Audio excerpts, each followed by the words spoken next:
Hey there guys, I'm back to discuss the latest card reveals. I've got 7 cards to talk about today. These just dropped in monthly Bushiroad, yeah, they're pretty much all quite good. Yeah, I mean, let's get started. So there are first two Dragonblood set cards. So the first one is Dispel, the Down Approach. It's a 2 life cast cost. Choose a Dragonblood set monster in your field. Put up to 2 Dragonblood set cards of different card names from your deck into the chosen card's soul and shuffle your deck. Then put this card into the chosen card's soul. I mean, this is obviously very good. The best use of this card is going to be in so it lets you. It means you don't have to run quite as many copies of the bad Dragonblood Sect Soul cards, basically the ones that don't plus you when they go into Soul, but you do want in the Soul. So these are things like the Can't Call from Drop, or the your Soul can't be dropped, like things like that. So this is really good in that sense. It gives you 3 Soul, which is also really nice. Yeah, just a generally good card, really nice consistency card, and I think, I mean, it will certainly see play, because you can use it every time.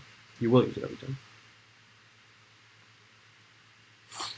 Next, we got a Dragonblood set card. So this is the last bit from this little reveal bit for Dragonblood Sect. So equip cost is 2 Dragonblood Sect from the top center of Assault and pay 1 gauge. At the start of each player's main phase, put up to the top card of your deck into the Soul of Dragonblood Sect monster in the field. So you don't have to do it, but I feel like you pretty much always would. And at the start of your opponent's attack phase, choose a Dragonblood Sect monster in the field. For this turn, when your opponent's cards attack, change the target of the attack to the chosen card. So this lets you have it on the side, so you don't take penetrate damage. The fact that it has Soul Guard is quite nice, so they are going to have to try and go through it 3 times. I can't exactly remember if everything gets Soul Protection. I don't think it does. I think it's just the monsters. So will this see play? Possibly. I know that the item was never actually really the biggest deal in Blood Sect before now. But I mean, yeah, as long as it's probably gonna hang around to make you some value on it. So yeah, I mean, I think this is also a good card. Next, we have the only Magic World card, and this is a bit of sync support. Wizard's Apprentice Sync. I think this card's really good. So core cost is, of course, 2 gauge, top to deck Soul. When you cast a fire spell, you miss Knights +2/+3, standard sync effects. Counteract, during your turn, put up to 1 fire spell from your deck into your hand and shuffle your deck. This is a named once per turn, and then it has double attack, Soul Guard, and counter attack. Just tutoring any fire spell is really nice. If I just get up some examples here, I should have done this before. As long as it doesn't take too long.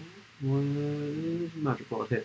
So you can see a lot, basically, like pretty much all of the spells that Mystic Knight runs are fire, so you can just immediately shoot at them. Which is, I mean, really, really nice. Definitely going to be a card you see running Mystic Knights. It's just a really nice consistency card. It's going to just let the deck flow a whole lot better. You're going to be a lot more consistent with the plays you do because of this card. So yeah, definitely very solid card. Next up, we've got LDO. Size 0. When a soul spent your card a D share, draw a card. And this has D share, and the D is all monsters on your opponent's field get -2/-2. This card, unless they're going to be generating, unless the soul gain is instant and significant, I don't think this card's going to see any play. Now let's talk about what I'm actually the most excited about, which is these 3 new Katana Bot cards. And they've actually, the Mad Lads have done it. I think they've actually managed to make, Electrodeity and Excelblade playable, very, very playable, in this set. So I think it is important to contextualize this, because I know a lot of people don't actually follow the Blade Dance stuff. So I'll quickly get up the new Kanesada, just so you are aware. I believe it's this one. Yes, okay, so this is the new, this is going to be your new main size 2. So 2 gauge, top 2 deck Soul, Excelblade on your field cannot be destroyed, and they cannot leave the field by your opponent's card effects. That's good. So again, the only thing that can do anything with this is Zeus, basically. At the start of each player's attack phase, if your equipped Excelblade stand, you gain 2 life, you deal 2 damage to your opponent, and with this turn, all cards in your opponent's field must attack if able. So the gain 2 is okay. The burn 2 is probably going to be irrelevant, because burns, like, it's not really going to be a thing anymore. It's nice, but not a huge deal. The real big deal here is going to be forcing your opponent's cards to attack if they can. And the fact that they can't avoid that, right? It's literally a Thora overturn just on a normal card.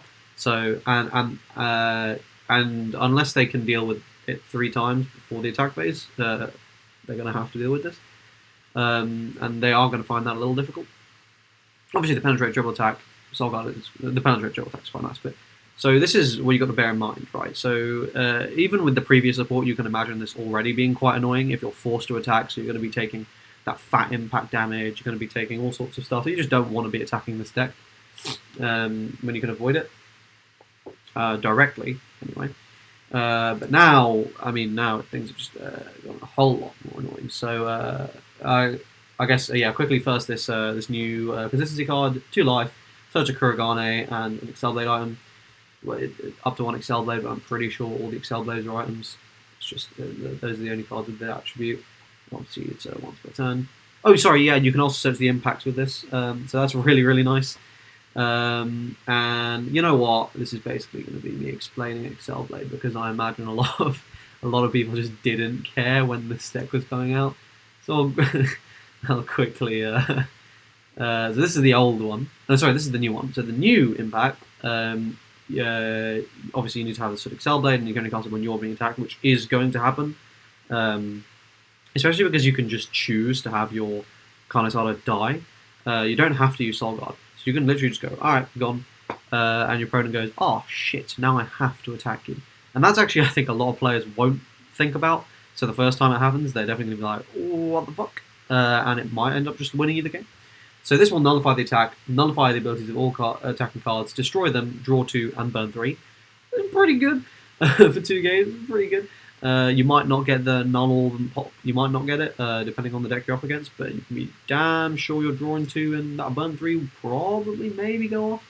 And then of course we've got the original one, which is 1 gauge, 1 life. You nullify the attack, nullify all the ability to attack, destroy them, and then if they were destroyed, you deal 3. So the new one is technically better. It is 2 gauge, which does kind of suck, but yeah. So these are all searchable, and you're going to be able to use those are all use. Now here we got the actual item. This will have up to 2 Excelblade or Blade Dancer in total into its soul and pay 2 life. So even if they start trying to Zeus loop you, as long as you've got a loyalty, you're very likely fine, unless the first 3 cards they play are Zeus, Zeus, Zeus. And even then, your loyalty them, you're not taking much damage, you'll survive. You cannot put monsters to the center. All Blade Dancer in the field cannot be rest, and their abilities cannot be nullified by opponent's card effects, and its cards counterattack all attacking monsters. So, I mean, yeah, this is a significantly buffed item. I mean, really, the Soulguard is the big deal here, and just like helping you deal with the Zeus. So, yeah, I mean, and it's a 15-1-10, 10k defense. Yeah, good card. Is Excelblade going to be playable? I think maybe. You've got to remember, we've got access to all these crazy new generics, React Empress, React Moon, Loyalty, Grace of the Sun Deity, Body Block. Those 5 cards are just going to be in every single deck. So, like, yeah. If only Excelblade had access to those cards, it would be definitely playable. How playable will it be remains to be seen. I am interested to see, for sure. I'm very interested to see what happens. I think it'll be really entertaining though, because I feel like just on a purely theoretical level, this deck might just kind of fuck over Time Dragons, which is quite funny. Obviously, prior to stop time, like whole board stop time. But yeah, anyway, the final card is going to be Electrodeity, Emissary, Bushiroad, and this is a really low-key card. It's actually kind of crazy. So counteract, you can drop this hand card. If you do, for this turn, all Electrodeity on your field cannot be destroyed. They cannot be returned to hand, and their abilities cannot be nullified by its card effects. So this is just a Day of Devastation effect, Sweet Happy Time effect. Although Sweet Happy Time, yeah, the Sweet Happy Time effect, just not as versatile, obviously, and limited to Electrodeity. Now, why would you? The advantage here, of course, being that you don't have to be quite so stringent with your counter timings because they can't spell null it. But the big reason is for the second ability. If an Electrodeity item on your field would leave the field by opponent's card effects, you may put this card from your drop zone to the bottom of your deck and pay 1 life. Sorry. I didn't even say that correctly. If an Electrodeity item would leave the field by your opponent's cards. Now, this is really significant. Not cards effects, cards. This means cast costs are fair game, which means if your opponent tries to Zeus you, you can just go no. Although, thinking about that is a bit weird, because they cast cost fizzles, the card just goes back to hand, so they can just do it again. So I feel like this is probably a mistranslation. They got me hyped up for nothing on getting a Zeus out. Depending on how, I'm pretty sure, I'm reasonably sure that if the cast cost fizzles, it would return to hand. So this is a mistranslation. It should just be opponent's card effects, which makes this card fine. Nothing to, write home about. It's a perfectly fine card. It's not. I don't know if it'll be run, but it's nothing broken.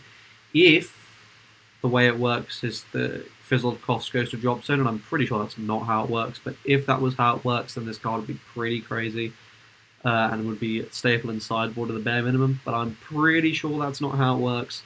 So, yeah, I am no longer super excited for this card. I'm pretty sure it's a mistranslation. We'll see for sure when someone else does it. But yeah, alright. So those are the new cards. And pretty exciting stuff. You can tell this is the end of the season because they're really out here making Excelblade a top deck. Alright.